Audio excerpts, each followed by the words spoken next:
SSGN projects में मैं आपका स्वागत करता हूं। आज हम वर्कशॉप प्रैक्टिस या मैन्युफैक्चरिंग प्रैक्टिस में जो कारपेंटरी शॉप होती है उसमें जितने भी टूल्स लगते हैं उनके नाम, उनकी वर्किंग, ये सारी चीज़ें देखने वाले हैं। तो आइए हम देखते हैं कारपेंटरी टूल्स। स्टूडेंट, आपके सामने कारपेंटरी के सभी टूलों को बताया जा रहा है जिस पर ये वर्किंग के लिए आपको जानकारी की आवश्यकता है। जितने टूल्स आप देख रहे हैं यहाँ पर, ये सब टूलों का यूज़ कर हम कोई प्रोडक्ट या कोई वर्क बुक करते हैं, जो जानना बहुत आवश्यक है। जिसमें से सबसे फर्स्ट मैं ये बताना चाह रहा हूँ कि जब कोई कार्य करते हैं बनाने के लिए, सभी चीज़ों के लिए, तो हमें सबसे पहले मेजरिंग की आवश्यकता होती है। मेजरिंग टूल्स की जानकारी के होने पर ही आप उसको सही साइज़ में बना सकते हैं। जिसमें से सबसे पहले आपके सामने है जो कि मैं स्टील रूल, इसका नाम है स्टील रूल। आप लोगों ने देखा है, सही नाम नहीं मालूम है, कोई स्केल बोलता है, कोई कुछ है, मगर सही इसका नाम होता है स्टील रूल। इस पे सभी ने देखा है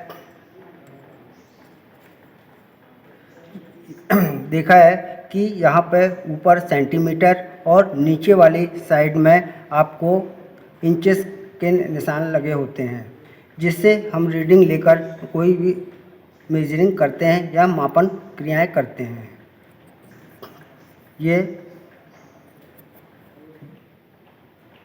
ये मेजरिंग के लिए है। दूसरा इसे बोलते हैं इंची टेप। इंची टेप के नाम से जाना जाता है इसको। इस पर भी वही है, ऊपर इंच के होते हैं और नीचे सेंटीमीटर के निशान होते हैं, ग्रेजुएशन बने होते हैं। देखिए, ये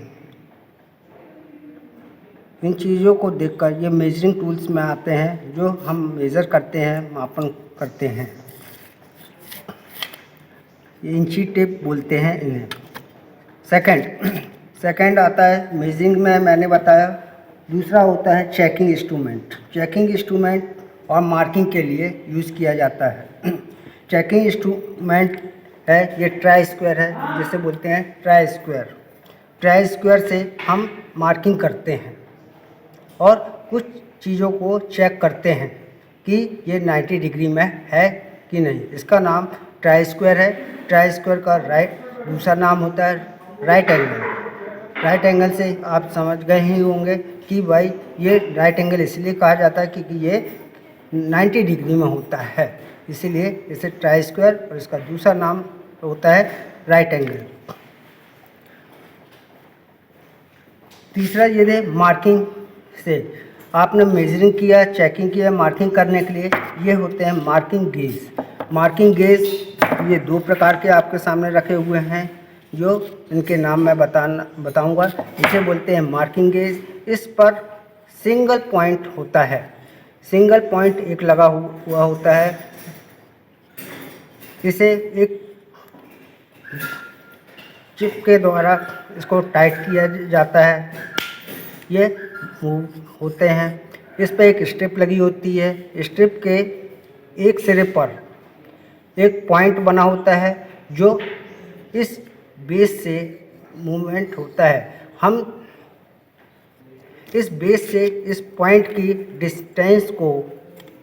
डिस्टेंस को मेज़र करते हैं और उसने गैप को, जितना भी आप मेज़र करना चाहते हैं, जितना भी लाइन ड्रॉ करना चाहते हैं, उतनी रीडिंग पर हम सेट कर लेते हैं। सेट करने के बाद मान लीजिए कि हमने ये 1 इंच पर सेट किया। ये सेट किया और इसे इस पिन के द्वारा हम इसे टाइट कर दिया। ये आपका डिस्टेंस पॉइंट से इस बेस तक 1 इंच कहलाता। अब इस पर हमें बार बार मेजरमेंट करने की आवश्यकता नहीं होती है। इस सेट के बाद हम जहाँ पर भी आपको 1 इंच का डिस्टेंस पर मार्किंग करनी है, हम इसके द्वारा कर सकते हैं। इसे बोलते हैं मार्किंग गेज। सेकंड आपके सामने रखा हुआ है, ये देखिए, इसे बोलते हैं, ये भी उसी तरह है, बिल्कुल सेम वही है, बस अंतर ये है इसका नाम अलग हुआ है। इसे बोलते हैं मोटाइज गेज। ये गेज की सहायता से हम दो पैरेलल लाइन ड्रॉ कर सकते हैं, इसीलिए इस पर 2 स्टेप लगी है। वही उस मेथड बिल्कुल वही है जो इस पर ये लगा हुआ है। इसको लेकर फ्री करने के बाद इसको हम सेट कर लेते हैं। इस पे एक में अलग डिस्टेंस और एक में अलग डिस्टेंस रखकर हम 2 पैरेलल लाइन एक साथ ड्रॉ कर सकते हैं, इसीलिए इसे बोलते हैं मोटाइज गेज।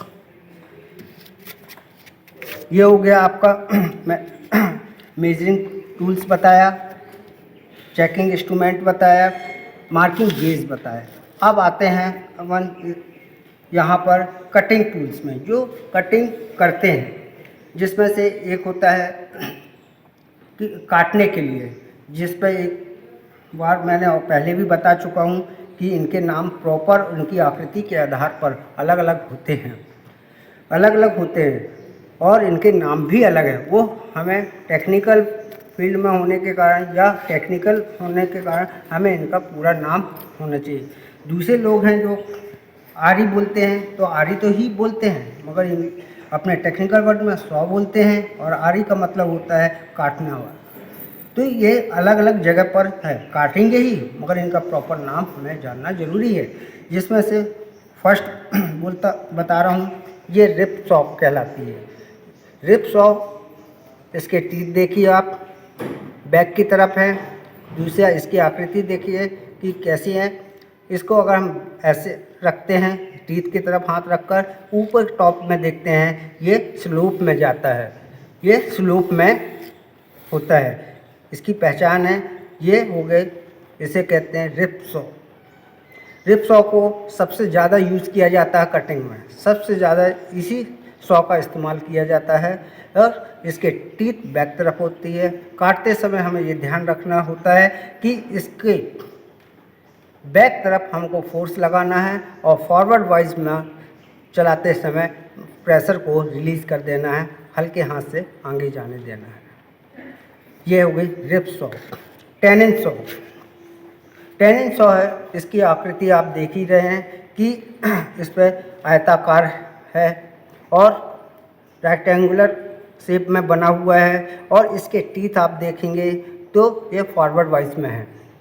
फॉरवर्ड वाइज में होने के कारण, और ये स्पेशल पर्पस की है, इसका यूज विशेष जगह पर किया जाता है, और आगे मैं बताऊंगा कि ये इसका नाम जो है एक कारपेंट्री के एक ऑपरेशन के आधार पर रखा गया है, जो ऑपरेशन करते हैं, इसीलिए इसका नाम टेनिन सॉ रखा गया है।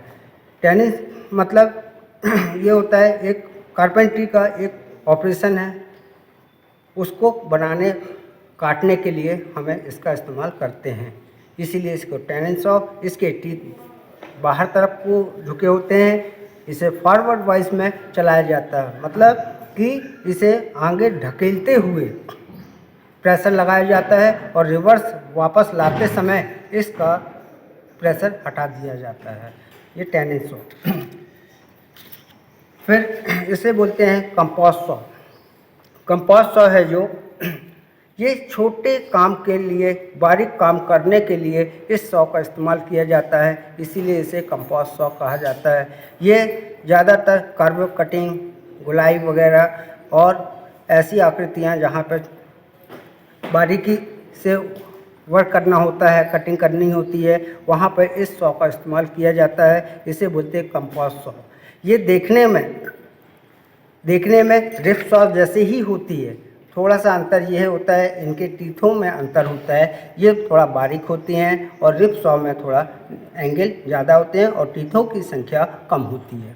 ये है, और देखने में बस अंतर यही होता है कि छोटी और बड़ी है, मगर ये चौथे नंबर पर ये सॉ की बात बता रहे हैं। इस सॉ का नाम है की होल सॉ।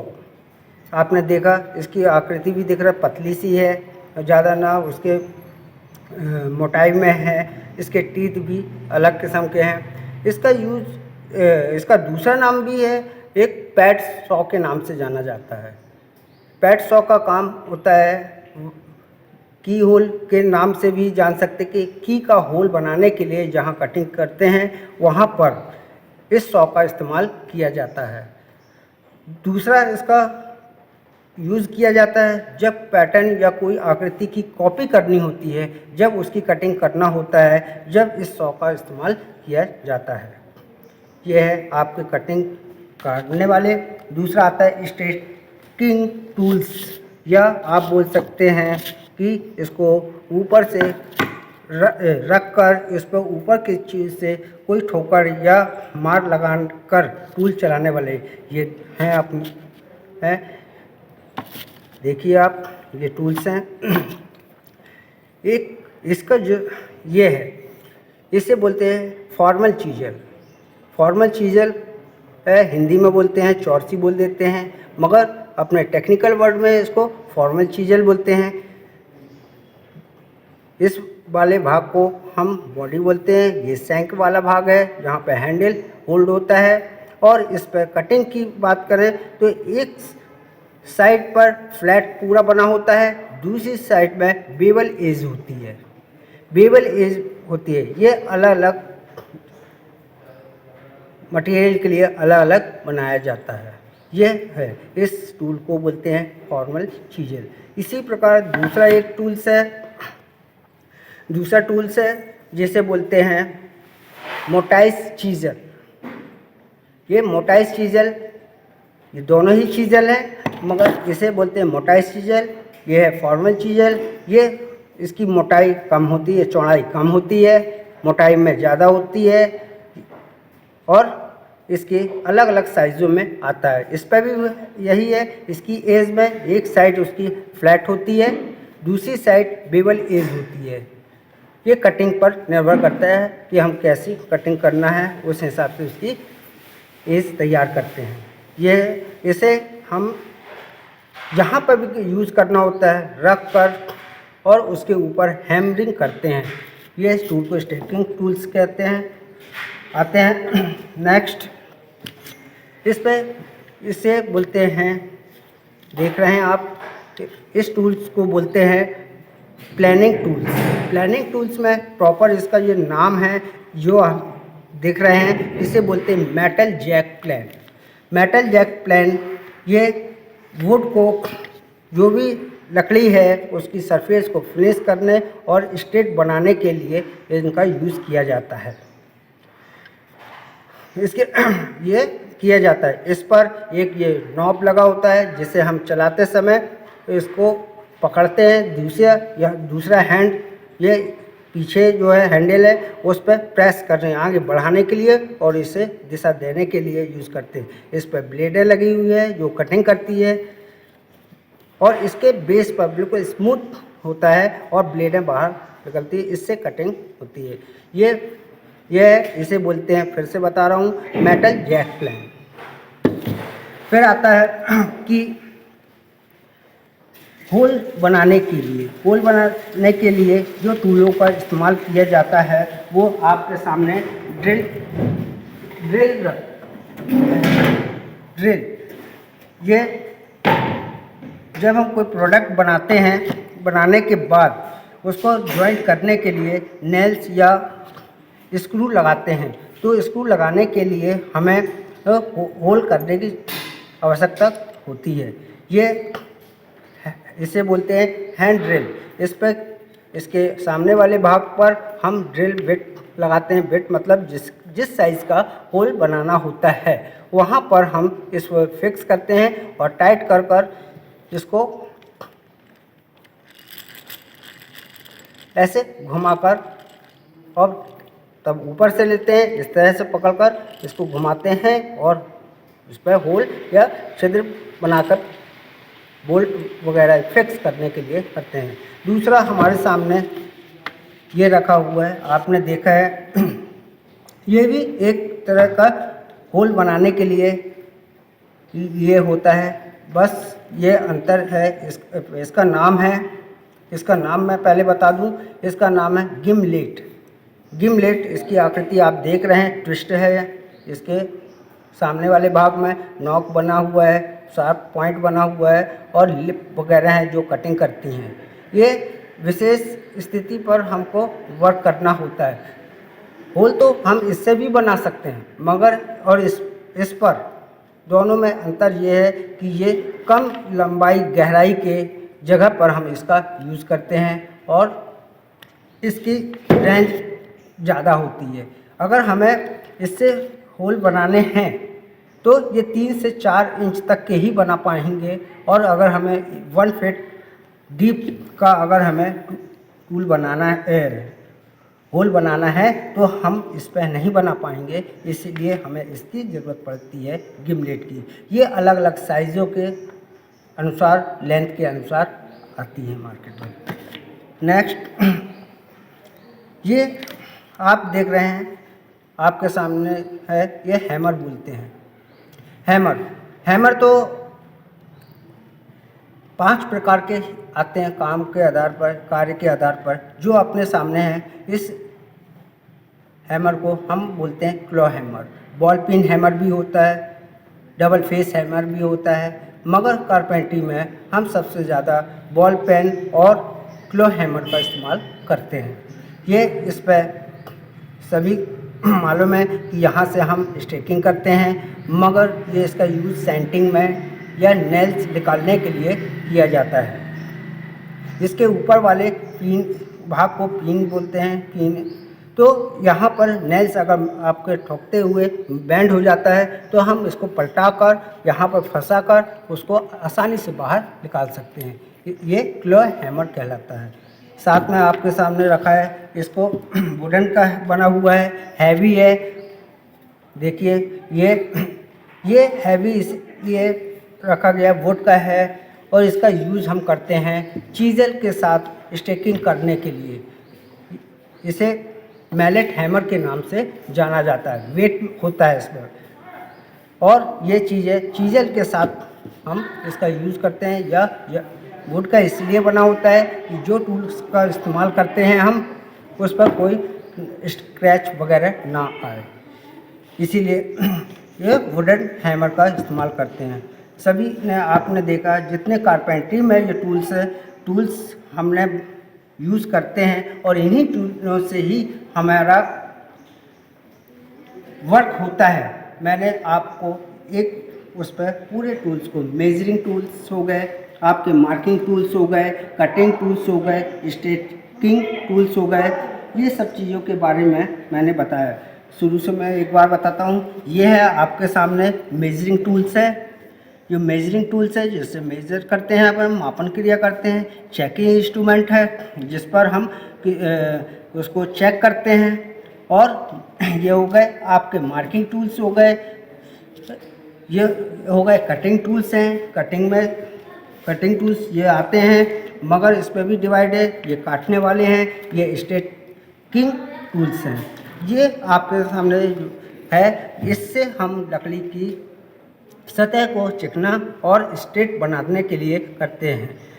ये हो गया पिनअप करने के लिए, होल्स बनाने के लिए हम जिस टूलों का इस्तेमाल करते हैं वो आपको बताया। एक स्टेकिंग करने के लिए जो हैमर्स है और सॉफ्ट हैमर्स का, उसके लिए भी हमने बताया। ये हो गए आपके कारपेंटिंग में ये टूल्स का इस्तेमाल किया जाता है।